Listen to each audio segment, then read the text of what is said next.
वक्रतुंड महाकाय सूर्यकोटि समप्रभ निर्विघ्नं कुरु मे देव सर्वकार्येषु सर्वदा। आप सभी को गणेश चतुर्थी की बहुत बहुत शुभकामनाएं। बहुत ही धूमधाम से गणेश चतुर्थी का उत्सव मनाया जा रहा है। सभी ओर गणपति बप्पा मोरया की जय जयकार गूंज रही है। गणेश भगवान ऐसे भगवान हैं जिनकी पूजा सबसे पहले की जाती है।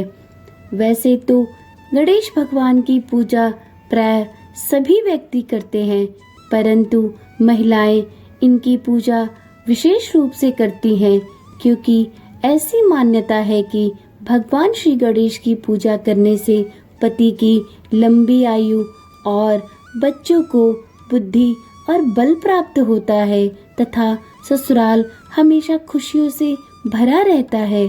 वहाँ कभी भी दुख और दरिद्रता नहीं आती है। जैसा कि आप सभी जानते हैं कि सनातन धर्मसार चैनल पर गणेश चतुर्थी के 10 दिन 10 कथाओं के साथ की श्रृंखला चलाई जा रही है। इस श्रृंखला में आज छठे दिन की गणेश भगवान की कथा पति को लंबी आयु प्रदान करने एवं अपने पीहर के सुख समृद्धि एवं वैभव के लिए की जाने वाली व्रत कथा से शुरू होगी। इन कथाओं को इस चैनल पर प्रस्तुत करने का केवल एक ही मकसद है कि हम सभी अपने बच्चों और अपने परिवार के साथ अपने आध्यात्मिक, धार्मिक और सनातनी जगत से जुड़ सके।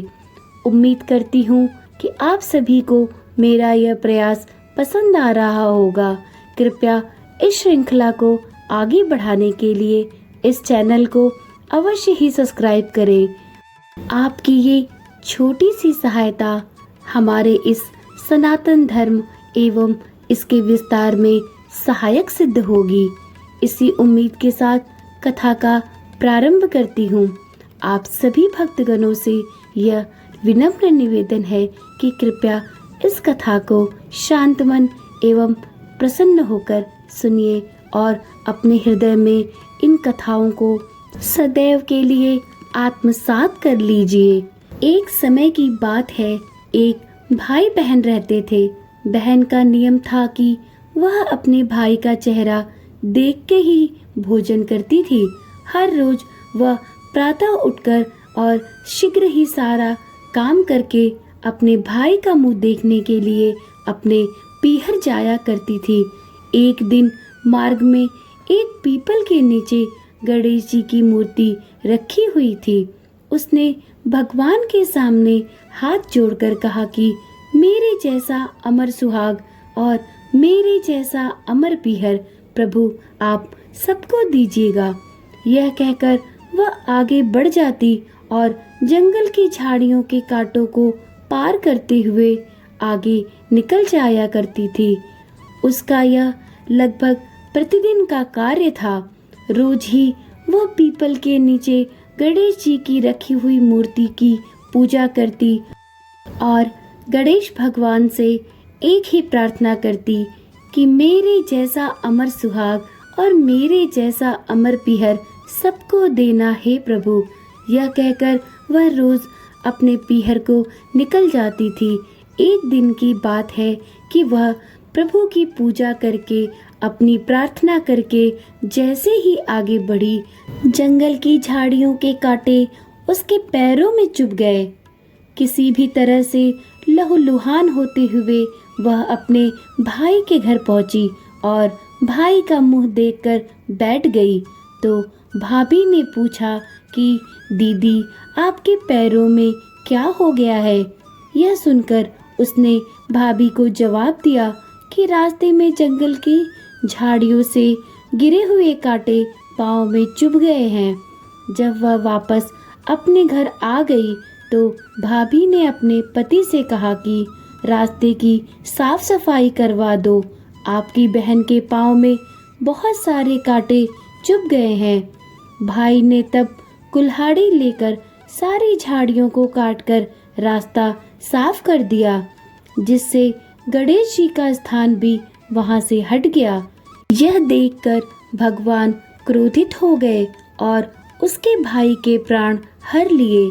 जब लोग उसके भाई को अंतिम संस्कार के लिए लेकर जा रहे थे, तब उसकी भाभी रोते हुए लोगों से कहने लगी कि थोड़ी देर और रुक जाओ, उसकी बहन आती ही होगी।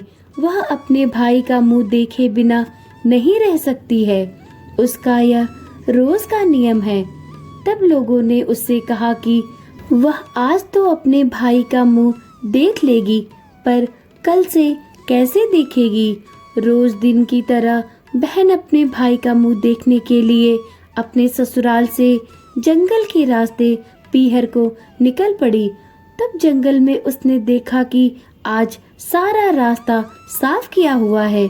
जब वह आगे बढ़ी तो उसने देखा कि सिद्धि विनायक को भी वहां से हटा दिया गया है। तब उसने जाने से पहले गणेश जी को एक अच्छे स्थान पर रखकर उन्हें स्थान दिया और हाथ जोड़कर पुनः अपनी प्रार्थना दोहराई, हे भगवान, मेरे जैसा अमर सुहाग और मेरे जैसा अमर पीहर सबको देना। और यह बोलकर वह आगे निकल गई। भगवान ने तब सोचा कि अगर मैं इसकी प्रार्थना नहीं सुनूंगा तो मेरी कौन आराधना करेगा, मुझे कौन पूजेगा, कौन विश्वास करेगा तब भगवान पर। ऐसा सोचकर सिद्धि विनायक ने उसे आवाज दी, बेटी, इस खेजड़ी की 7 पत्तियां लेकर जा और उसे कच्चे दूध में घोलकर भाई के ऊपर छींटे मार देना, वह उठकर बैठ जाएगा। यह सुनकर जब बहन पीछे मुड़ी तो उसे वहां कोई नहीं दिखाई दिया। फिर वह ये सोचने लगी कि ठीक है, जैसा सुना वैसा कर लेती हूँ। फिर वह 7 खेजड़ी की पत्तियां लेकर अपने भाई के घर पहुंची। उसने देखा वहां कई लोग बैठे हुए हैं, भाभी भी बैठी रो रही है और भाई की लाश रखी है। तब उसे समझते यह देर ना लगी कि निश्चित ही यह भगवान गणेश थे और उन्होंने मुझे मेरे भाई के प्राण बचाने के लिए यह उपाय दिया है। उसने तुरंत ही उठकर अपने भाई के ऊपर उन 7 पत्तियों को बताए हुए नियम के अनुसार इस्तेमाल किया। तब भाई उठकर बैठ गया। भाई अपनी बहन से बोला, बहन, मुझे बहुत ही गहरी नींद आ गई थी। तब बहन बोली, यह नींद किसी दुश्मन को भी ना आए, और उसने सारी बातें अपने भाई को बताई। भाई को यह सब जानकर अपने ऊपर बहुत ही पश्चाताप हुआ कि उसने गणेश जी की मूर्ति वहां से क्यों हटाई। अपनी इस गलती के लिए उसने भगवान गणेश से मन ही मन क्षमा याचना की और जोर से बोला, भगवान गणेश की जय हो। भगवान आप सभी का भला करते हैं। किसी के द्वारा अनजाने में हुए गलत कार्य को क्षमा करना और सबके ऊपर अपनी कृपा दृष्टि बनाए रखना। दोस्तों, तभी से ये मान्यता चली आ रही है कि जहाँ भी कहीं कोई मंदिर या देव स्थान हो, उसे वहाँ से नहीं हटाना चाहिए। हे पालन करता, विघ्नहर्ता, जैसे आपने उस बहन के भाई के प्राण बचाए, वैसे ही सभी बहनों के भाई के प्राणों की रक्षा करिए। जैसे आपने उस बहन के पति के सुहाग को अमर किया है, वैसे सभी के सुहाग को सौभाग्य प्रदान करिए। हे विघ्नहर्ता, आपकी सदा ही जय हो।